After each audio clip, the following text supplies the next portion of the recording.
The single fastest way to build your emergency fund is to prioritize it. Making it your number one focus is going to help you be able to hit your goal faster, and I'm going to explain exactly how. So, what happens when we are dealing with our money is that typically we think income comes in, we pay for all of our expenses, and then whatever is left over is what we will save or pay down debt with. What I did on my journey of paying off almost $100,000 in 3 years before I turned 30 was kind of flip that on its head to some extent. What I did was income comes in, and I take off what I would like to save or pay down on my debt, and then I have to live on the rest. Now, obviously, I took into consideration what my expenses were because obviously I want to make sure that they were covered, but they were. Now, this is going to be dependent upon your specific situation. So, one of the questions I ask when I do strategy calls with women from all over the world is, do you feel like you make not enough money to, cover your expenses, just enough money to cover your expenses, or more than enough money to cover your expenses? This is going to assess where you are and what needs to happen for you to be able to hit this goal with ease. If you're not making enough money, then you're not making enough money. You're going to have to solve that income problem first before you're able to start saving more. Now, there are plenty of different ways that you can do that. If you would like me to speak into how to make more money, whether it's in your 9 to 5 or your business, then let me know in the comments and I will gladly give you some ideas or make a video about it. The next one is if you make just enough money to pay your bills.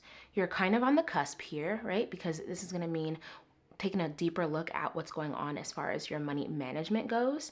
And it may, it never hurts to earn more money. So I would still recommend you figure out how to increase your income so that you have the margin to be able to hit your goal in the first place. My students are making more than enough money to meet their bills. They're struggling with learning how to mindfully manage their money because they're typically overspending, emotional spending.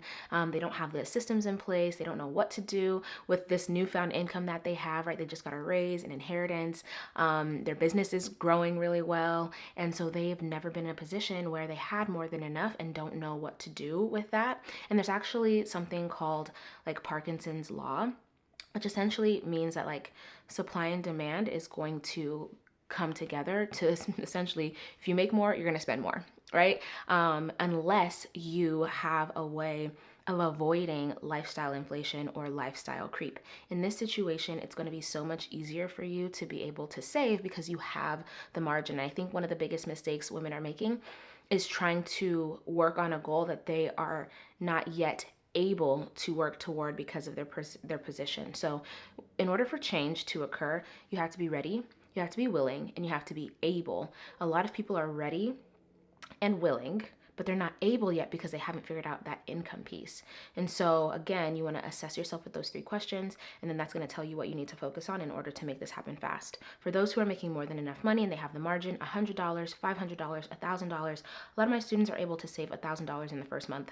I just had a student in January do a no spend month of her own volition. She came up with it, and boom, $900 that she was able to, save that was otherwise going to stuff that wasn't necessary or aligned with her vision. So I'm not here to tell you to cut out coffee or, trips or anything like that.